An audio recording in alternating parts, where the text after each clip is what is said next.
Yeah, it's just to touch on that, you talk about like Egyptians. They were picking grapes and throwing them in old amphoras, and they would cap them off. And a year later, all of a sudden, this grape juice that they had, they would drink it, and they would feel good. They would feel more connected with each other.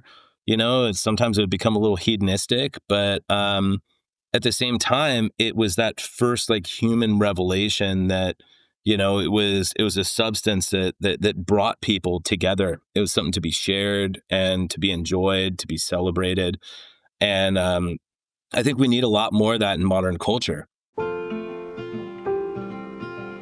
All right, welcome everybody back to the Barrels and Roots podcast. I am your host, Sean Trace, and I've got an awesome guest with me today. Would you like to tell people who you are and a little bit about what you do? Yeah. Thank you, Sean, for the introduction. My name's David Gibson. I'm Chief Sales and Marketing Officer for Syndicate Wines here in Napa, and actually just started a whole consulting business too. It's been a fun, long run. That's I awesome. love what I do, and I love everything wine. So happy to be here. That's awesome, man. I bet that leads to a basic question that is, I mean, the thing that I've realized with podcasting is like the most basic questions are actually the questions that have the most power to them. And this one is one of those. Like, why do you love wine? My love for wine, I have to admit, goes back to my roots. I joke with people a lot. I'm in the wine business now, but I consider myself a recovering restaurateur. Okay. I grew up in the restaurant business. I started with P.F. Chang's China Bistro when I was 15 years old as an expediter. And I was watching people pair wine and pair cocktails and, just watching this really sexy scene of high-end restaurant, which it was back in the day. It really, really got me going. And as I started to accelerate my restaurant career, it was in the early 2000s. And I realized that if I was going to make a name for myself, nobody at that time, especially being younger in the business, was really into wine. So I started studying with the quartermaster sommeliers, and then really took root with the Wine and Spirits Education Trust. Because to me, I had really started learning wine a lot.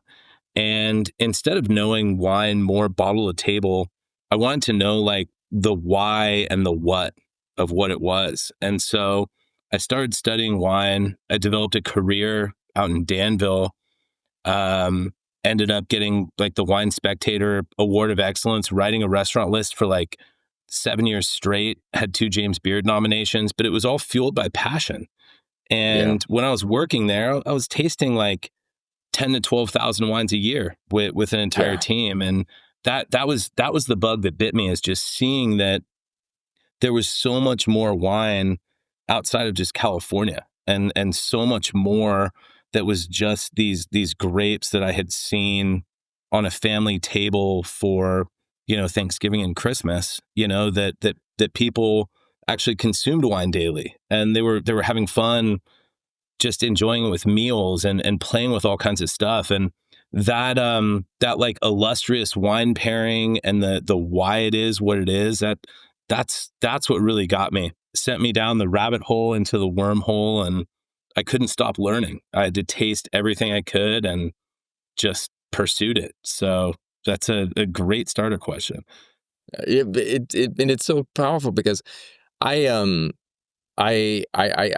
that the realization. I when I moved to Asia, I split my time between California and Asia, and I was like, I couldn't find any California wines out here, and so I was suddenly like, well, let's take a look at Australia. And man, there's some great wines, and I just, you don't know. But one of the things that's powerful too is like what you were describing there is like this whole, I think that in the US especially, there's kind of this like wine is this drink, but a lot of parts of the world, wine is part of the meal. Like it's part of your whole experience. It's part of like you sit down, and this is what you have. It's part of the whole cultural aspect of dining. Yeah, no, it truly does become part of the meal, and that's what I think really got me. Yeah, to me, like um, just seeing that people would enjoy wine regularly was a big thing for me. Because for me, wine was when I grew up in a very meager household, and wine was like part of a celebration. When you Yeah. opened a bottle, you were celebrating something. You were having a big meal. You were getting friends and family together. Now, just having wine at lunch with a couple people I care about, that became a big thing for me. It was pretty awesome. Well, that leads to another question. Well, what makes wine special to you compared to everything else you could drink? I love that, even if you fall in love with like a single varietal or a single vineyard or a single producer, y- that producer can make wines of so many different styles. You can find different producers making the same wine, the same varietal from the same vineyard in so many different artistic interpretations. And as I started going down the rabbit hole, learning more about, what people are doing with different winery blocks, what they're doing in the cellar, all these different techniques that they were employing to make all these wines very different. Um, I found it fascinating, and then like you said, exploring some wines from Australia. Like I was drinking Australian Shiraz like it was going out of style in my 20s. Like I just loved like these big unctuous wines as I was starting my career. And I remember talking to an old master somm who warned me. He goes, "Hey David, I love that you like these like big massive wines, but I'm going to warn you right now that eventually all paths lead to Burgundy." And and that still rings true in my head. Nowadays I joke with people about how I sell Napa Cab to afford my Burgundy habit. But I love finding just cool wines from all over the world, and cool wines even from just within California. Finding people that are finding like little old growth blocks of obscure varietals, and they're going out on a leap and making something really cool and special like that. That to me, those are the little hidden gems. People that are making 4 or 6 barrels of something out of passion. It's really compelling. And that's one of the things too that I loved that when I was back in the valley recently, and um my brother works in the valley. He manages a restaurant before, but now he's running a hotel, small hotel. But I remember one day his neighbor, jeez, it's morning for me. His neighbor gave him a bottle. Um, and the neighbor was a winemaker who literally only made, a couple small cases. And like this is like to see the care, the passion, the love, the artistry, the all of that had been put into this. Like when you're drinking this bottle, I'm a photographer, videographer and stuff, but I still love shooting on film. And I love taking photos with film. And there's a reason for that. Because I remember when I was coming up, man, I wasn't wealthy, and those rolls of film were not cheap, and when I wanted to go out and take a picture, every single moment, every single picture mattered. I just didn't, I see young videographers, young, camera guys that just like, and like they come home, they're like, I've got 2,000 photos I have to process. I was like, what? 2,000 photos? And I mean, that's pretty normal, versus, and I'm not hating on anyone, hating on styles or change or anything like that. It's just instead what I'm pointing out is that there's a scarcity to it. There's a rareness to it. And that's kind of the beauty. When we sat down and drank that bottle from my brother's friend, man, there was only a few others of those. There wasn't a lot of that. And when you were able to partake in something that is special and rare, it's powerful. It is, man. It's to embrace wine as an art, I think is something that Napa's coming back to. I think it's something that was lost for a few years. I think people started, and no offense to anybody, but we had tech bros coming in, buying vineyards. They wanted to pound their chest and show their friends their $550 bottle of wine. And it was a fun era in wine. But I think that like what things are going back to is like meeting people and enjoying, just like you said, like that special bottle where you're gifted something from somebody where they're like, hey, I made a couple barrels of this. There's not a lot of it. I poured my heart and soul into making it. There's an incredible vineyard crew that managed this vineyard like it was a country club, and the fruit was just gorgeous. And then to be able to taste what comes from that, I think that's like that big aha moment that a lot of people have with wine. They find something that is like really truly special, and then to share it with people. Wine is social lubricant. It gets people talking and drinking and telling stories, and it to me it's such a beautiful thing, like what it does for a community of people, to bring people together around a table and have some food or have some wine, or even just cocktail a bottle or two and just sit and enjoy it and talk about it. Talk about what you think's neat about it, talk about all these different intricacies of it. To me, that's the passion that I think a lot of our industry needs to come back to, is like, wine should be convivial. It should bring people together. It should start these conversations. It's not like an RTD beverage. It's not like I'm going to go make you a Manhattan in my kitchen. It's something that somebody took years to build and put together. And there were 1,000 decisions made in that time to come to what you're enjoying in a glass. And to me, there's just something that's just so sexy about that.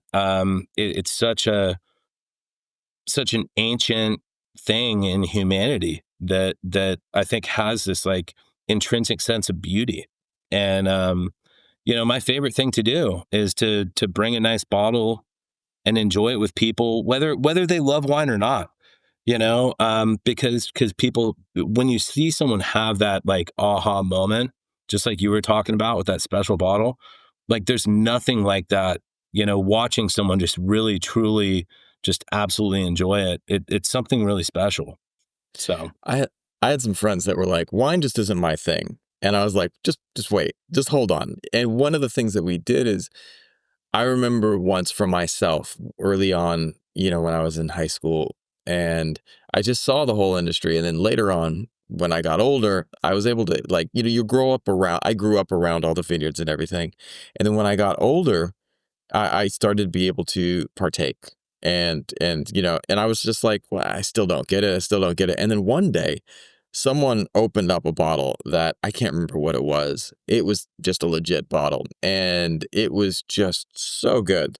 And I remember that first zing of a moment, and I was just like, "What is this?" But I love what yes, you were, but I love what you were saying there though too, because like it wasn't just me having that bottle. And this is one of the things that I think is special about wine. When you open a beer, you get a beer out, that's your beer. You are drinking that beer. You know what I mean? It is yours. It is singular. You got it. And I go to parties and you see guys that are standing there with their beer, just standing there looking around. But when you open a bottle of wine, it is a social lubricant. It is a social thing. Maybe you're going to polish off that bottle by yourself. Good for you. But more than likely, you're going to be pouring glasses for the people around you, and and you're going to have this experiential thing. And I love that you talk about a social lubricant, because throughout history, and like what you said, one of they archaeology from around the world, some of the oldest like records they find, people were making wine. It's like, oh you yeah, go, and it's really old. Humans from early days were like, this is a grape, this is awesome, but just wait, I'm going to show you what we can do with this. And then like, boom, you have this amazing drink. yeah. It's just to touch on that. You talk about like Egyptians. They were picking grapes and throwing them in old amphoras, and they would cap them off. And a year later, all of a sudden, this grape juice that they had, they would drink it and they would feel good. They would feel more connected with each other. And sometimes it would become a little hedonistic, but at the same time, it was that first like human revelation that it was a substance that brought people together. It was something to be shared and to be enjoyed, to be celebrated, and I think we need a lot more of that in modern culture. Yes, I was thinking the same thing, man. It's like, and this is something that and again, I talk about these topics with zero hate, zero judgment, zero any of that. Like, but there's the younger generations are drinking less, but yet we also are way more divided. You hear about people going online and they're just hating on each other. Oh, you've got this, or you said this. Man, if you could get those same two groups of people in the room, sit them down with a bottle of wine, I promise you, on many levels, they're going to be cool with with each other. I don't care if you're right or left. A good bottle of wine is going to make you guys all be able to probably sit there and talk in a way that's probably going to be a little bit more chill. I haven't had many times that I sat down over a bottle of wine and things became crazy. Most of the time, I sit down and, we get to this place where, again, that social lubricant where you can kind of let go of some of the stuff that you're carrying and maybe, just maybe, get a little bit of empathy and start bridging that. And any tool that allows that to be facilitated, that's a good thing in my point. I couldn't agree with you more, man. That's like my first big experience in the wine business. I was running a wine bar in the East Bay, and it was as wine bars were first becoming cool. And I was a kid. I was in like my mid to late 20s, but had been studying wine for 5 or 6 years at the point. And I'd see people in their 40s and 50s, and egos are checked at the door. People are just coming in. They're raising a glass together, and they're having a great time. We'd have live music. It was a wine bar. We had a handful of beers, but like no one really even drank beer there. It was what set my career to hit a hockey stick. But it was to me, that was like the proof in the pudding that if you can get some people that have this like centralized kind of mindset, like we're coming here to like drink and enjoy wines. I'd watch people buying different bottles and sharing them with each other.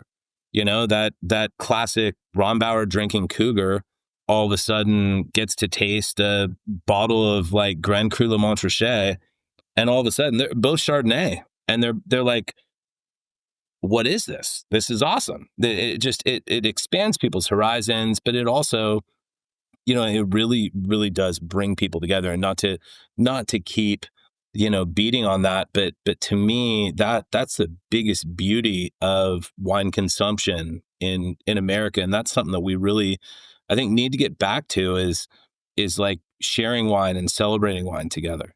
That to me is what really makes it such a special beverage. Like you said, with beer, I can crack my own beer and sit and drink it and have a different beer for everyone else. But to open a cool bottle of wine, to get excited about it and want to tell people the story behind who made it and how it was made and where it came from, these people might not care. But that story of who grew the grapes and who produced the wine and why it is what it is, and then to have people taste it, and whether they like it or love it, it's just it's fun. It's a really neat thing. And then you open that next bottle, and then sometimes the next bottle, depending on how big your group is, and you're tasting all these different things that can be so different.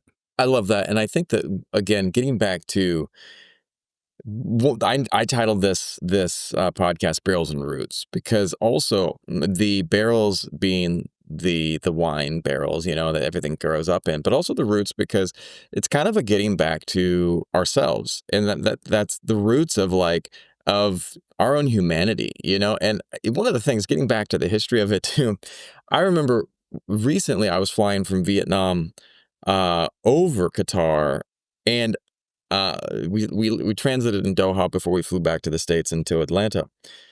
And as I was flying over these regions in the Middle East, and I saw the names of some of these cities, and they were names of varietals, and I was just like, man, that's where that came from. ages and ages ago.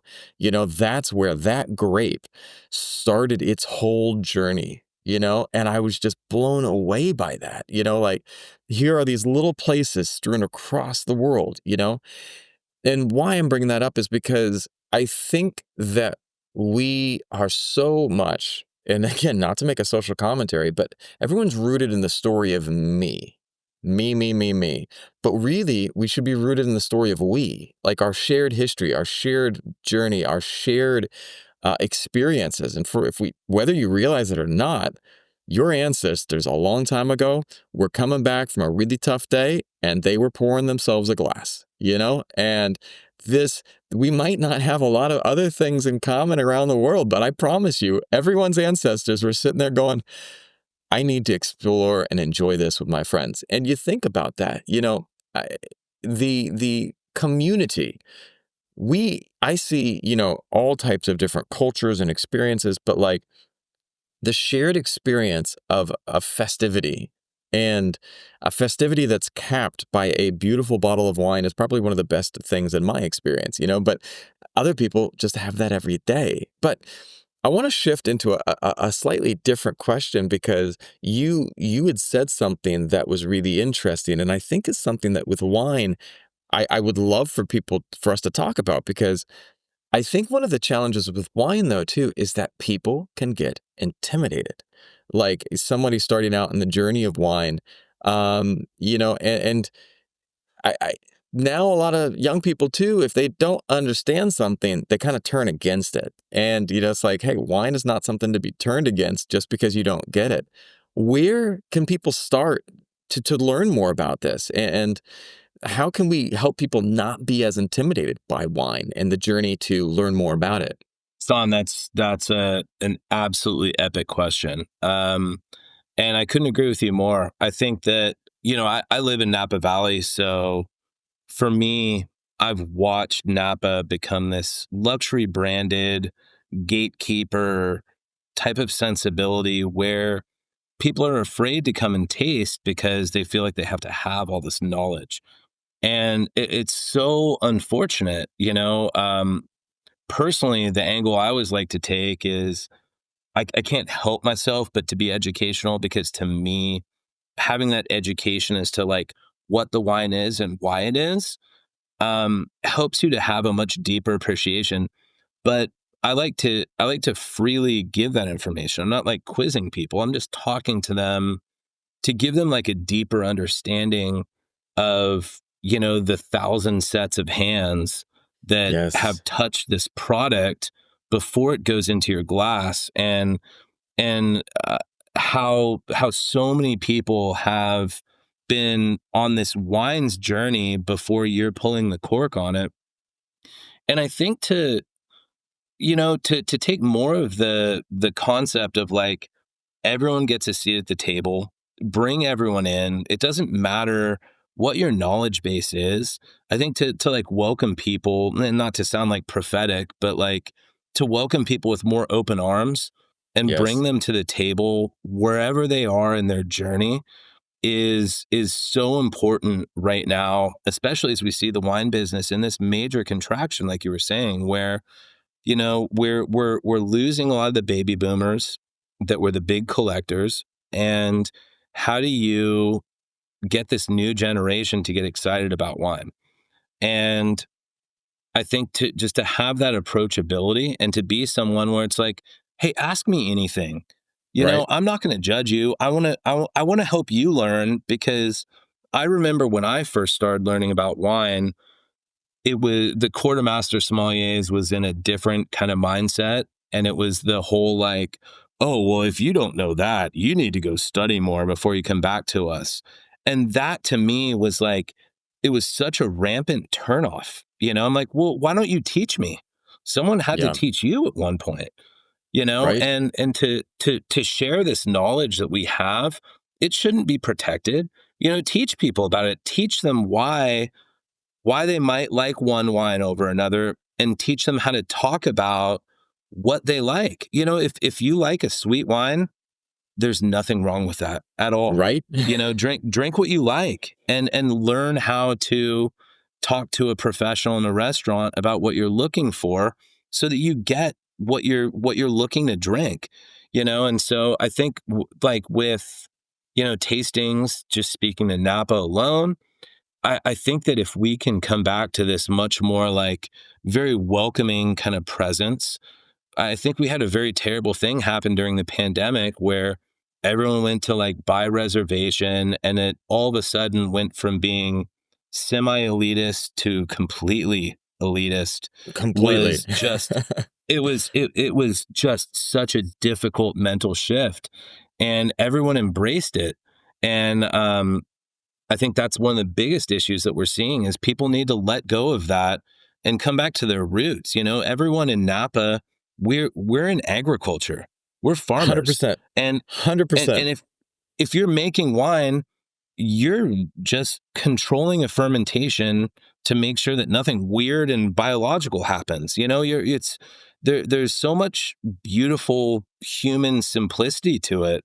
And to be able to explain to people that, I think that to be able to explain to people so that they can understand, to put it in layman's terms, so that they can enjoy this beverage in front of them and really see why it can be something special. I think that's square one. That's the big reset that we need to see is give everyone a seat at the table, greet them where they're at, help them to come into this industry and really, really enjoy wine, whether they're just going to cocktail it or pair it, whatever they're going to do, make them comfortable with consuming it. Because it's a fantastic, once again, social lubricant. And if people are comfortable drinking wine, that's where we really need to be. You hit on a couple of points that I want to touch on. The kind of some of the elitism that I felt coming in a couple of years ago. I was living back in the Valley, and I was working at one of the big resorts. And I had a supervisor who was kind of one of the people that was like, it really bought into that. And it was we were told you're to be seen, not heard, friendly, not familiar. And it was just like, and it was really, really this elitism and like, don't tell people. And then one of the things is like, I loved one of my favorite movies, hands down, growing up in the Valley. And it came out a couple years ago. First of all, it has some of my favorite actors in it. It was Alan Rickman in Bottle Shock.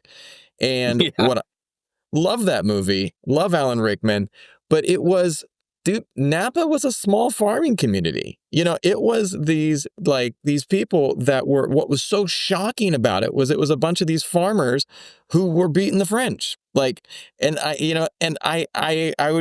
blown away because when I went back recently to the Valley, and a lot of people that I knew had left.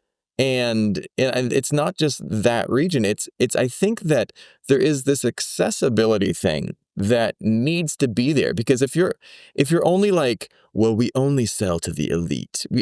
Come on, man. Everyone loves wine. Everyone has the ability to enjoy this beverage. And we got to get back to the place of like, welcome people with open arms. I remember going into this one tasting room, and there were some people that came into the tasting room that were not as wealthy, you could seem. They were seemingly bougie. And the couple, they weren't as bougie. And like I noticed a couple of the people that were working as staff just kind of turned away from them. But there was this one guy, and he rolled up to him and he's like, I'm going to teach you guys about wine. The most awesome person I've ever seen. And like, he just was schooling these guys, and in the most awesome way. And they were just like, this is awesome. And they loved it. They had a great experience. And he was breaking it down to simple. And my old boss, I worked at Meadowood when I was in college, and I worked at the Pool Terrace Cafe. I knew nothing about wine. And like, I had no idea what I was doing. And my boss was like, all right, Sean, you're a wine idiot right now. And that's okay. And I was like, is it? He's like, yeah, it's okay to be a wine idiot. And I was like, well, what do you mean by that? He's like, you have the beauty of not having all of these preconceived ideas. So I'm going to work with you and allow you to explore and have some fun. So he sat down and he's like, super simple. This is a white. This is a red. take a taste. I was like, well, what type of red? He says, it doesn't matter at this moment. I want you to start off with something really simple. Taste a white and taste a red. And I did. I was just like, wow. He's like, can you taste the difference between that? I was like, yeah, I can. This one is kind of softer. And this one is, I don't know how to describe it, but it feels more full, like robust. And he's like, boom, you're now a wine drinker. You got a basic breakdown right there. And he's like, now, just from your imagination, what foods do you think would go with this? I was like, well, this wine's really light. I don't know if I can imagine what I'd eat with this, something, kind of fruity, maybe a salad or something. He's like, boom, right there. That's your first food and wine pairing. And he's like, you just, in your head, you imagine what would be something that would fit that flavor. He's like, how about this red one that you just drank? And I was like, well, I don't know. That's kind of hearty. Maybe some, I don't know if I had like a meat dinner of some sort. And he's like, boom, there's your second wine pairing. And I was just like, well, hang on. Am I doing it right? He says, it doesn't matter. You imagined that would go well with this food. It doesn't matter what someone else would say. When you drank that wine, what did you want to eat? And I was like, well, you know what? I want an In-N-Out burger. He's like, boom, weird pairing, but okay. He's like, I'm not one to judge, man. And he's like, for every different food, you can pair it with something. And it came from coming and seeing me where I was at. I feel like the industry needs to get to this, because if you want to appeal to people who are not drinking wine, you need to check the ego at the door. You're not just selling bottles to people that have, $10 million portfolios. I know those were the collectors. I know those fueled the industry for many years. But you know what? If you want the industry to survive, you need to be selling to everyone. And that's it. I couldn't agree with you more, man. Like you kind of hit the nail on the head. Like, my favorite thing to tell people, regardless of who I'm working for, my favorite thing to instill in staff that works for me is like, tell people like there's no wrong answers. You and I, as we're tasting wines, we may taste different things. We may like different things, and that's okay. It's great. It's beautiful, actually. That should be celebrated. Like, I'm here to help you find what you like. When I was growing up in the restaurant business, I used to see some of these young sommeliers who had just gotten their, level 2 certification. And all of a sudden they go from being someone very humble, like the poolside individual you were, that they didn't have a lot of information, but now they have like the tip of the iceberg of information, and they think they know the world of wine. And I would watch them try to tell people what they should be drinking. And that used to drive me nuts. It's not about convincing people what is the right beverage to enjoy. It's about figuring out what they like and trying to find that and help. You're there to help them navigate through thousands of varietals from hundreds of different wine producing regions to find what is going to make them happy while they're there with you right now. And then you translate that to the winery experience. Okay, if you're at a winery and you have, 10 different SKUs through, I don't know, 5, 6, 7 different varietals, like, help people to taste through them, help to educate them in a very approachable way. You're not trying to beat them with information. You're trying to find like what they're grasping onto, what they find interesting, and to extrapolate on that enough so that it interests them even more, and it helps them feel comfortable enjoying the beverage that they enjoy. Everyone's palate, it's going to evolve over time, but meet people where they are.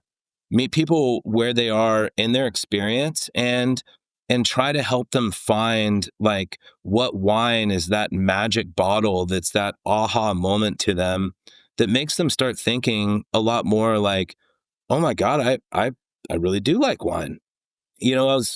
I was running John Anthony Vineyards for 5 years, and they had a downtown tasting room right next to the Ondas, right on First Street in downtown Napa. And you would get very pedestrian people walking in, not knowing, that there's some sensibility of like luxury branding to this brand. And my favorite thing was having a staff that was trained to take people at face value and to just bring them in and make them feel comfortable, sit them down, pour them some bubbles. Like I've never met anybody who doesn't like bubbles. I don't know if that's a thing or not. My wife is this self-proclaimed champagne whore who will put us in the poorhouse. But everybody likes something. Sparkling wine is celebratory. So if you're feeling a little tension with people, pour them something, loosen them up a little bit, sit them down, start talking to them about whatever wines they've had. They like Yellowtail Shiraz. Okay, well, that's something to work with, and you can grow from there by learning about the person in front of you and asking more questions than dictating a lecture. I never liked my lecture classes in college. I liked the classes where it was like an open communication. And so I kind of take wine in the same way, like find what people are interested in, find what gets them excited, and then talk to them about what they're excited about and give them an example of it and help them on their journey. That to me, wine should be, once again, like a very inclusive thing. And it's very unfortunate that it has become so elitist. And so that's one of the things that like just keeps me up at night sometimes. I'm a bit of a nerd, and I'll admit that, be the first to admit that. But I love Harry Potter and fantasy and stuff. But in the first Harry Potter movie, if you go back, or in the book, but the movie I'm referencing right now, Harry walks into Ollivander's the wand shop, and Ollivander walks up to him, getting Harry a wand.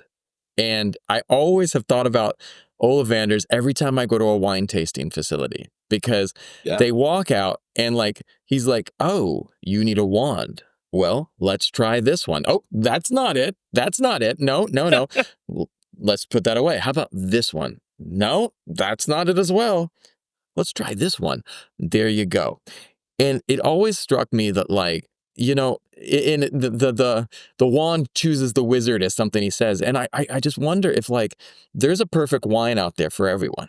There is a taste that is a match. And the only way you can find it is by experimenting and by trying things. And the sommelier, the person doing the tasting for you, whoever it is that's sitting there sharing the wine, whether that be a server at a restaurant or whatever it is, their job is to simply listen and say, "Hey, you know what? Let's try something." And you know what? Your job is to recognize that you might strike out. It might be a bottle that doesn't click with you, and that's okay. But it's still part of the journey. It's like I remember having this really buttery Chardonnay once, and I just sat there and I drank it. I was like, "That's not my flavor." And it was a good wine. It was something everyone else loved, but for me, it was just not what I was looking for. But get me a Merlot or a Cab, and we're best friends. And it's like those are the things that pop up for me. And at the same time, my taste is not someone else's taste, and maybe there are wines that I have never experienced that are a perfect fit for me. But it takes that expert guide, and it takes me being open to trying something new. Yeah, man. Dude, I love your Harry Potter reference. I've got a 6-year-old son who is obsessed with Harry Potter. We ended up going to Universal Studios, and they have a Ollivander's there, and he was selected to pick his wand. But it was, my God, it was like a happy father moment. It was just so much fun. But in that same moment, just like you said, chaos ensues if you don't find the right thing for people, to use your Harry Potter reference. And at the same time, like, Harry has never been exposed to this world of wizardry and is coming in much later than many people. And you watch people from Dumbledore all the way down through that embrace him. And not to run with this analogy, but like, you just gave me chills. I love you hit the nail right on the head. There's something that's very like symbolic about that. Like, if somebody is going to become great, if they're even just going to become good at something, they need people to embrace them and bring them into the fold and to welcome them in and help them find their niche. Like, what house are you going to be? Like, where do you fit in? Are you in the house of Cabernet, or are you in the house of Chardonnay or Yes. Sauvignon Blanc? Or like, do you like Yes. the weird and wiggly stuff like I do? And one of my favorite things, just to refer back to John Anthony again, I'd get people that would come in. You'd get some of these highfalutin people. They're like, I just want to taste your best wine. I'm like, well, what do you consider the best wine to be? Like, that's a very fair question. Like, do you mean Cabernet? Do you mean my best Chardonnay? Do you mean my best Sauvignon Blanc? Like, what is the best to you? And then I'd have other people that would joke with me as they'd get to know me. They'd be like, well, I want to taste what your favorite wine is. I'm like, I guarantee you right now that if I go pull a bottle of like Gurachaca Chocolina from, the Basque region of Spain that I absolutely love, you're going to think that I'm absolutely out of my mind when I pour this laser beam of like white wine acidity for you. So it's not about me. It's about like, what do you like? What can I find for you that you're going to sit and enjoy and get excited to open up at your house, get excited to share with your friends. It's not about what me as a wine professional wants to consume. And I think that as you kind of break down those walls for people, like that's the biggest defense mechanism for people is they're like, well, just pour me what you think is good. I'm like, no, no, no, no, no. That will not suffice. Tell me what you like to drink. And people get embarrassed sometimes. And that's when you have to give them that approachability, have that takeaway where once again, it's not about me. I'm here to service you and help you find something in this, wild world of wine, not to take like another pun out of Harry Potter, but in this wild wizarding world of wine, like where do you fit? And what makes you happy? What is your niche? And I think we need a lot more of that, people that are approachable. I remember walking into one of my first tasting rooms, and it was this big wooden room. There was just oak everywhere, and I felt like I was walking into a little magical world. I felt like I was and if you think about that, the magic that goes into winemaking, because like you said, the winemaker is sitting atop this wild ride that they're steering and shaping these powerful natural forces. We humans are not fermenting things. We are sitting there steering the process, and winemakers have a powerful ability to shape the tastes and things like that. But at the end of the day, it's all nature. And there is a magic inherent in all of these natural processes that we go from this to this. And one of the things too is I feel like people need more of that magic in their life. The magic of slow things, things that take time. It leads to my last question tonight.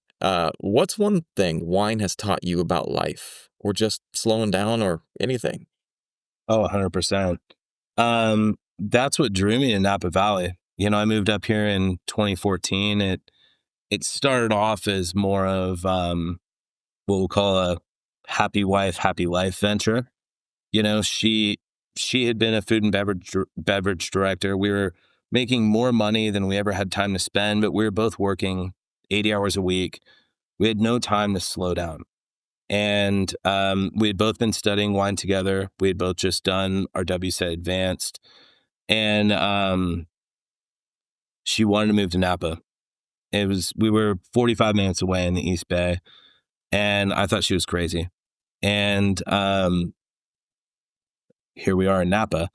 But to me, it was the realization that like great things take time. When you're talking about a Cabernet, you're harvesting it, you're processing it, you're putting all this labor into it. Primary fermentation is done after a handful of weeks, and then it's going to sit in barrel for 2 years. And then once it's bottled, you're likely going to hold on to that bottle for about 6 months to let it just get used to being in that bottle. And that focus, that like everything in this world is so immediate, from social media to the news that's pounding us all the time. Everything is so instant. To look at something that is like a beautiful craft that takes a long time to produce, that is this artistry that is someone's true passion, that they're putting it out there as their own expression of something artistic. I studied art in my youth, and to me, to see wine as an artistic expression, that it took someone 2 or 3 years to paint this portrait, you want to sit and like really kind of think about it and just enjoy it and enjoy something beautiful about that. And I think that's what really compelled me so much about wine, is knowing that from the people that are laboring in the vineyard, to the people that are harvesting the grapes, to the people that are processing them, to the people that are then selling them, you have, dozens, if not hundreds of people in some cases that have touched this product that you're consuming. You're supporting so many people on their venture to make a piece of art that to you is a bottle of wine that you just purchased. And to me, I think that's the biggest thing, is to think about all of these incredible humans out there that are so passionate in their very particular craft of this process to bring this to you at the end of the day. It's beautiful, So man. And one of the things too, sorry, I didn't mean to cut you off, but one of the no, things fire away, man. Yeah, I was rambling. Yeah, no, it's awesome. You got me thinking. My daughter and I, again, going back to my analog photography, I was out, we were traveling, and I had this old camera. I took a photo, and she turned to me and she said, "Is it a good photo?" And I said, "I don't know. We'll see. It takes time." And she's like, "Well, when can you see? You can't check it like I do. I take a picture on the phone. It's there. It's immediate. I get to see if it's a good photo." And I said, "Well, I'll take that roll of film and it will sit on my desk for a little while. And then when I feel ready, I'll take it and get it developed." "Well, but what if you want to find out the photo's really good?" I said, "I'll take time. It's okay." And she's like, "But, and then I said, and then I get this beautiful surprise later on that maybe something didn't turn out, or maybe it did. Maybe I have hidden in there this absolute gem." And that's one of the things I love about really good wines, is that, when they are making the wine, they have no idea that this year, this vintage is going to be the one. They might have an idea. Well, there's a lot of good things going on right now, weather, this or that. But then suddenly, you will get a year that just crushes it. And they won't know till later. They won't know until a couple years down the road where they start going, "Wow, we have something here." And that's the beauty of this, is like, I think that in a world where everything's so fast, if I can help people, if wine can help people learn anything, it's to slow down. Slow down. Yeah, no, I couldn't agree with you more. I think it's there's a beauty in the artistry and a beauty in the unknown, much like photography. I remember being a kid with one of those disposable cameras, and you're taking a bunch of pictures, and you never you never know what's going to be on there. Sometimes you cringe when you develop it, but that was exactly. C'est la vie. But yeah, you've nailed it, Sean. Like with wine, you just do the best you can. Every vintage is different. The wine is a living thing. It itself is going to evolve from, this thing that you just bottled that's this weird and wily teenager, to once it gets some time in bottle and you see it like maturing a little more, you're like, we've really created something beautiful. And it unfortunately takes the one thing that we can't renew, which is time. And you have to embrace it for what it is.